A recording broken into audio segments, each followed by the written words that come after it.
प्रहलाद बेटा श्रीहरि,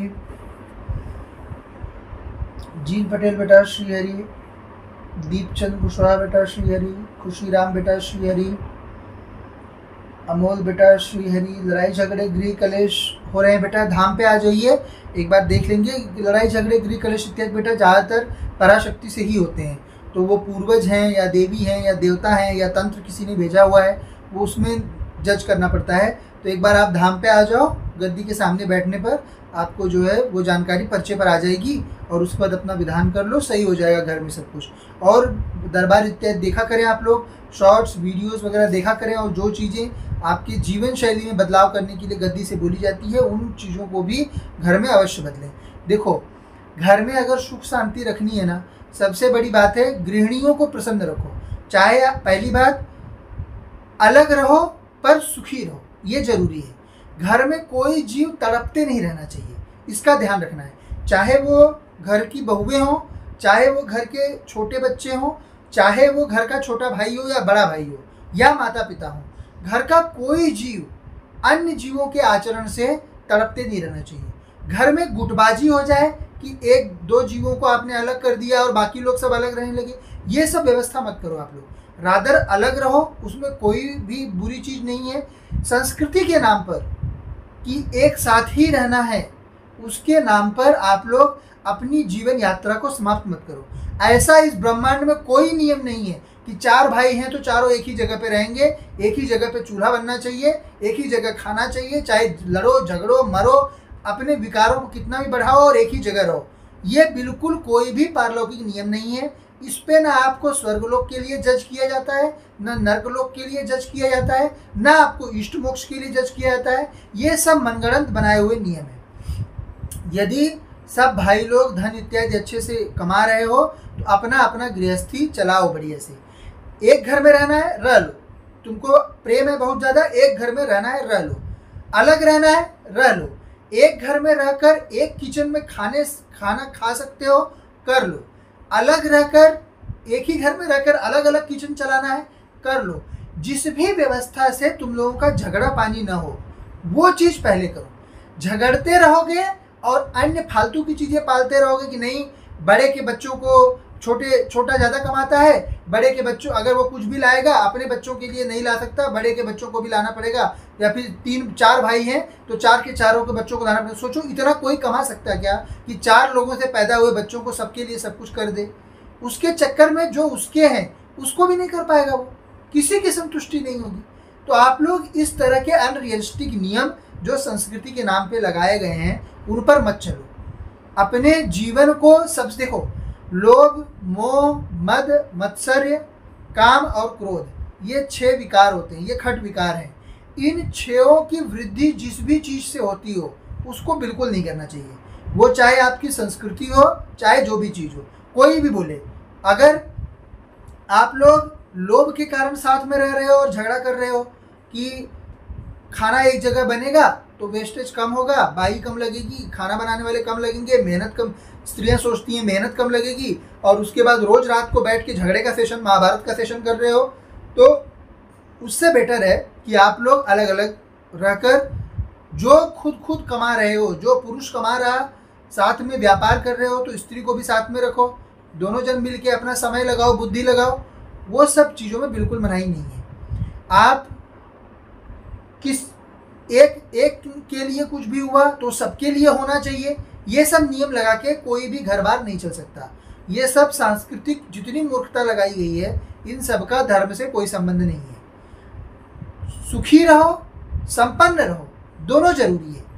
संपन्न रहो, लोभ जरूर होना चाहिए कि धन कमाना है, पैसा कमाना है, परंतु उसके लिए न तो अधर्म करना चाहिए, न किसी अन्य को पीड़ा देनी चाहिए, न ही स्वयं पीड़ा सहनी चाहिए। जितना आवश्यक धन है उसके लिए अवश्य पीड़ा सह लो कि रोटी पानी छत तुम्हारे ऊपर होना चाहिए, शरीर पे कपड़े होने चाहिए, यह आवश्यक है। बच्चों को शिक्षा एक न्यूनतम प्रकार की मिलनी चाहिए, यह आवश्यक है। उसके लिए मेहनत कर लो, परंतु उससे ज़्यादा की प्राप्ति के लिए अनायास शरीर पे कष्ट भी मत लो, ये तुम्हारा लोभ का हो गया। ईर्ष्या मत पालो। अब एक ही घर में रह रहे हो, एक ही साथ में खाना पानी तुम्हारा सब बना रहे हो, और फिर अपने अपने बेडरूम में जाके एक दूसरे भाई की बुराई कर रहे हो, ईर्ष्या पाल रहे हो, उससे हो क्या रहा है? तुम्हारा पूरा हार्मोनल बैलेंस पूरा सब खराब हो जा रहा है, पहली चीज़। तुम्हारे शरीर को हजारों तरह के रोग ग्रसित कर लेंगे, दूसरी चीज़। हर एक शरीर पे 7 पिंडात्मक शक्तियाँ रहती हैं। अगर आप जो भी सोचते रहते हो, जो भी आप लोग जो है मनन करते रहते हो, चिंतन करते रहते हो, जो आपके शरीर पे शक्ति है वह उस चीज़ को क्रियान्वयन करने का प्रयास करेगी। तो जब वो क्रियान्वयन का प्रयास करेगी, आपका ही भाई वो दुखी होगा, उच्चाटित होगा, उससे आपको कुछ मिलेगा। एक दूसरे के प्रति ही आप लोग दिन भर झगड़ा पानी तंटा करते रहोगे, उससे आप लोगों को कुछ मिलेगा? नहीं मिलने वाला। तो इसलिए इन भावनाओं का आप लोग अवश्य त्याग करो। स्त्रियों को, यदि आपके घर में गृह कलेश स्त्रियों के माध्यम से आ रहा हो, तो स्त्रियों को देखिए, पहली बात स्वच्छंदता उसे चाहिए रहती है। वह आपको ब्याह के आई है, आपके पूरे परिवार का सब चीज़ करना वो उसका बिल्कुल भी उद्देश्य नहीं है। उसका मतलब आपसे है, केवल आपसे है और किसी से नहीं है। बाकी आप यदि धर्म पालना धर्म भी नहीं, सांस्कृतिक, वो सांस्कृतिक है, उसका धर्म से कोई लेन देन नहीं है।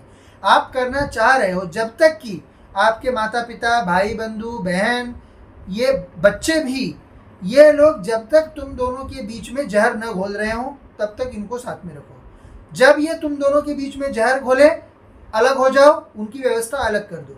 या तो वो स्वयं अपनी व्यवस्था कर लें अगर तुम सक्षम नहीं हो, और वो हद से ज़्यादा तुम लोगों को अलग करने के पीछे पड़े हुए हो।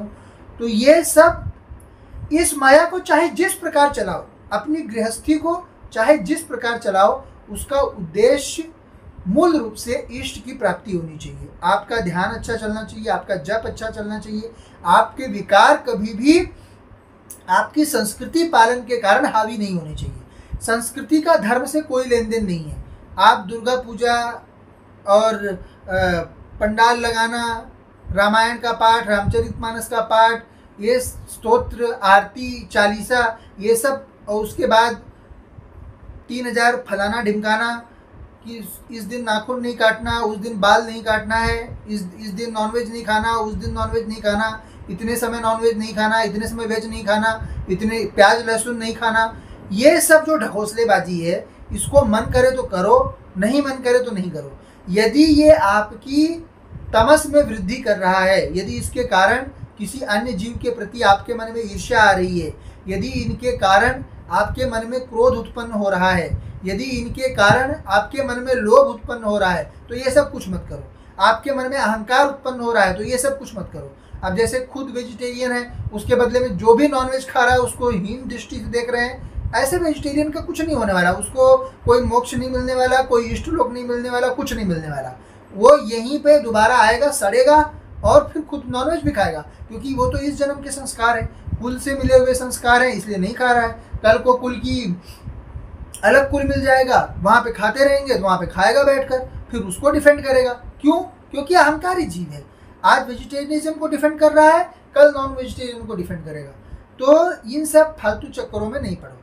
केवल अपना उद्देश्य, तंत्र मंत्र बाधा जो कुछ भी है, वो तो आके धाम की गद्दी से तुम लोगों का शांत हो जाएगा। बाकी अपने जीवन में इस तरह के बदलाव लाओ कि रिश्तेदारियाँ जो हैं वह सकारात्मक रूप से चलती रहे।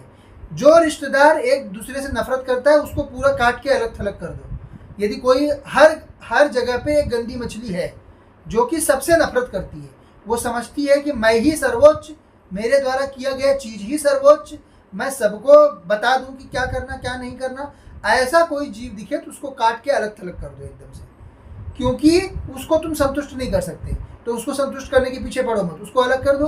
और जो धार्मिक है, धार्मिक क्या है? देवता का जप, देवता का ध्यान, देवता को दिया गया यज्ञ, देवता को दी गई बलि, इतना ही चीज़ धार्मिक है। ये मूल करो और इसके साथ में बाकी जितना हो जाए उतना करो। और ये सबको अपना अपना करना है, हर दंपति को अपना अपना करना है। ये नहीं कि भाई बंधुओं के साथ मिलके जो है हमने किया तो वो कर्म फिर उसका फल भी बट जाएगा, फिर वो सबको उतना उतना फल नहीं मिलेगा, सबका फल भी जो है वो बट जाएगा।